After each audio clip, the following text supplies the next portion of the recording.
जय श्री राम। आज मैं आप सबको श्रीमद् भगवद गीता के 16वें अध्याय का पाठ सुना रही हूँ। यह अध्याय देव असुर संपदा योग के बारे में है। देव स्वभाव के मनुष्य किस प्रकार सोचते हैं और असुर स्वभाव के मनुष्य का बर्ताव और उनके विचार, उनके गुण किस प्रकार के होते हैं, यह अध्याय हमें बताएगा। श्री कृष्ण भगवान बोले, हे भारत, निर्भय शुद्ध सतोगुणी होना, ज्ञान योग निष्ठा, दान, इंद्रिय दमन, यज्ञ करना, तप, सरलता, अहिंसा, सत्य, क्रोध, त्याग, शांति, चुगली न करना, सब प्राणियों पर दया, तृष्णा से बचना, कोमल स्वभाव, लज्जा, चपलता का त्याग, तेज, क्षमा, धृति, पवित्रता, द्वेष रहित अभिमान न करना, देवी संपत्ति के सम्मुख जन्म धरने वालों के यह सब गुण मिलते हैं। जिनके जो देवी प्रकृति के गुणों से युक्त मनुष्य होते हैं, उन सब में यह गुण होते हैं। हे पार्थ, दंभ, दर्प, अभिमान, क्रोध, कटु भाषण और अज्ञान, ये सब आसुरी संपत्ति के सम्मुख जन्म लेने वालों को प्राप्त होते हैं। जो आसुरी स्वभाव के मनुष्य होते हैं, उन सब के यह गुण होते हैं। हे पांडव, देवी संपत्ति मोक्ष, जो देवी गुणों से युक्त मनुष्य होते हैं, उन्हें मोक्ष प्राप्त होता है। और आसुरी संपत्ति बंधन का कारण होते हैं। जो मनुष्य आसुरी स्वभाव के होते हैं, वो बंधनों से, मोह माया जंजाल से युक्त होते हैं।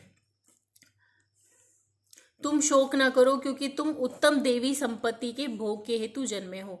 हे पार्थ, इस लोक में देव और आसुर, ये दो प्रकार के प्राणी उत्पन्न किए गए हैं। देवी का विस्तार पूर्ण मैं वर्णन कर चुका हूँ। अब आसुरी को सुनो।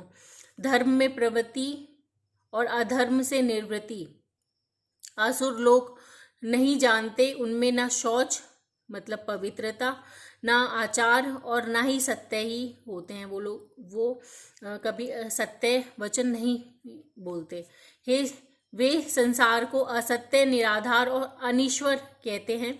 उनके मन में जगत की उत्पत्ति का कारण काम से प्रेरित स्त्री पुरुषों के संभोग के अतिरिक्त कुछ नहीं है। मलिन आत्मा, अल्प बुद्धि, दारुण कर्म करने वाले इस संसार को नष्ट करने के हेतु पैदा होते हैं और दूषित काम के आश्रित होकर वे दंभी, मानी और मद से युक्त पुरुष नीच कर्मों में प्रवृत्त होते हैं। वे मृत्यु पर्यंत चिंता से ग्रसित हैं। कामोपभोग ही सब कुछ है उनके लिए, इसी को सर्वस्व मानते हैं। अनेक आशा रूप पाशों से बंधे काम क्रोध में तत्पर, कामोपभोग के लिए अन्याय से अर्थ संचय की इच्छा करते हैं।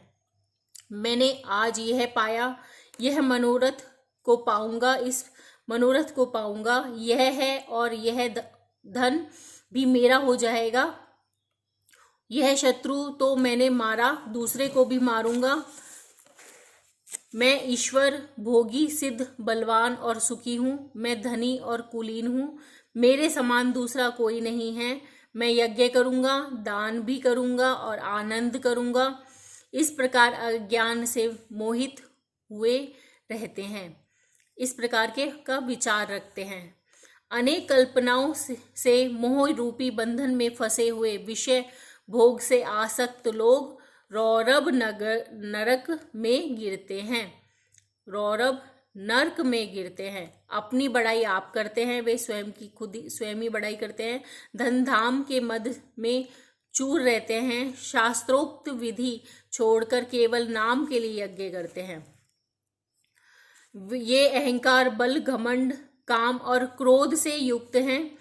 अपनी और औरों की देह में स्थित मुझसे द्वेष रखते हैं और मेरी निंदा करते हैं। इन द्वेष करने वाले क्रूर और अधम पापियों को मैं संसार की आसुरी योनियों में डालता हूँ। हे कौतन्य, जन्म जन्म में आसुरी योनि पाकर वह मूर्ख मुझको पाए बिना ही अंत में अधोगति को प्राप्त होते हैं। काम, क्रोध और लोभ, ये 3 नरक के द्वार हैं जो आत्मा का नाश करते हैं। इस कारण तीनों का त्याग करना चाहिए।